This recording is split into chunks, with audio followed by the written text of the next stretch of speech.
آ گئی، یہ جہاد چیز ہے کیا؟ اللہ اکبر۔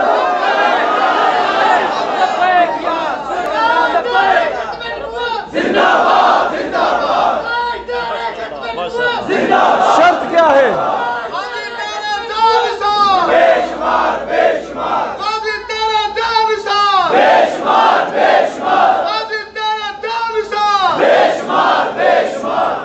جب میرے آقا علیہ السلام اپنے امتی پہ احسان فرماتے ہیں نا تو اسے تحفے میں عشق رسول عطا کرتے ہیں، اور عشق رسول کمایا نہیں جاتا، یہ بارگاہ نبوی سے عطا کیا جاتا ہے۔ علماء بیٹھے ہیں بہتر جانتے ہیں کہ عشق رسول کی اداؤں میں نہ کوئی تنقید ہے، نہ کوئی تقلید ہے، نہ اس میں کوئی فتویٰ ہے، نہ اس کی کوئی انتہا ہے۔ ہر عاشق اپنے انداز میں اپنے عشق کا اظہار کرتا ہے۔ اب غور کریں، کوئی میاں والی کی جیل میں جا کے اپنے عشق کا اظہار کرتا ہے اور وہاں جا کے کہتا ہے کہ ہوں تو میں امن کا قائل، وقت آنے پہ میں طوفان بن جاؤں گا، اگر انگلی اٹھی میرے نبی کی ناموس پر میں قلم چھوڑ کے تلوار بن جاؤں گا۔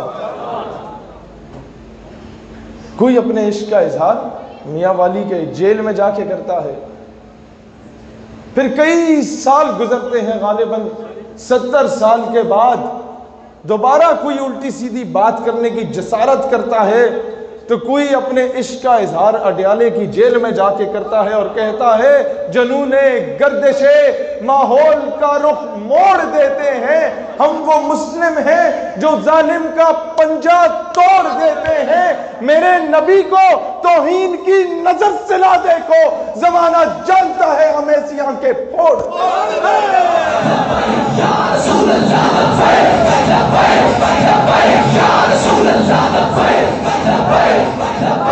دوستان ذی وقار، اب مجھ سے آ کے یونیورسٹیز میں یہ پڑھا لکھا طبقہ پوچھتا ہے کہ بھائی جان ہم تو علاموں مولانوں کو نہیں مانتے، ہمیں بتا دیجئے کہ کوئی بڑی ہستی۔ میں نے کہا کیا مطلب بڑی ہستی؟ ہمیں بتائیے نا، پاکستان تو ایک سیکولر اسٹیٹ تھی۔ میں نے کہا اچھا، تو یہ جو ممتاز قادری کا ذکر کر رہے ہوتے ہو تم لوگ، کسی اور کا ذکر کر لیتے ہیں؟ میں نے کہا ہاں، اور کہتا ہے کوئی تھوڑے سے دلائل کی روشنی میں بتا دو نا، تم فالو کس کو کر رہے ہو؟ میں نے انہی کے انداز میں جواب دیا، میں نے کہا قائد اعظم کو فالو کر رہا ہوں۔ نہیں سمجھے آپ لوگ؟ کیا بات ہے! کہتے ممتاز قادری کی سپورٹ کر رہے ہو، کس کو فالو کر رہے ہو؟ میں نے کہا علم و دین کا کیس کس نے لڑا؟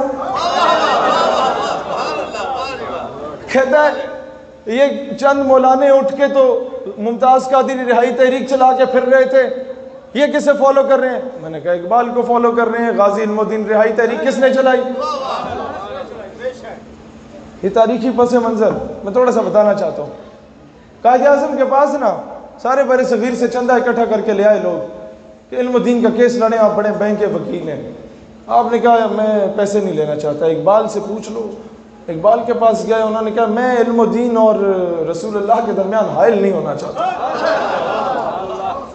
یہ عشق کا معاملہ ہے، میں عشق میں نہیں آنا چاہتا، بیچ میں نہیں آنا چاہتا۔ یہ تو بعد کی باتیں ہیں، بعد میں ہوا کیا کہ قائد کے پاس آئے، قائد اعظم کو کہا کہ آپ کیس لڑیں۔ قائد اعظم نے کہا میں کیس لڑتا ہوں، البتہ چندہ میں نہیں لوں گا، یہ میرے ایمان کا معاملہ ہے۔ یہ ماڈ سکواڈ، یہ ماڈرن، قائد اعظم سے زیادہ پیاری پرسنالٹی اس دور میں کسی ماڈرن آدمی کی نہیں تھی۔ ان سے مہنگے پیارے زبردست خوبصورت اور ماڈرن قسم کے پینٹ کوٹ کوئی نہیں پہنتا تھا، زبردست قسم کی ٹائی کوئی نہیں لگاتا تھا، زبردست لیدر کے جوتے کوئی نہیں پہنتا تھا۔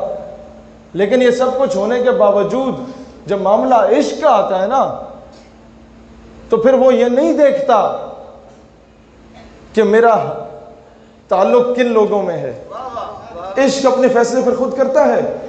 قائد اعظم گئے، کہا علم الدین تم ایک مرتبہ کہہ دو جب میں نے گستاخ کو قتل کیا تو میں ہوش میں نہیں تھا، تو میں تمام ثبوت اور دلائل کی روشنی میں تمہیں رہا کروا سکتا ہوں۔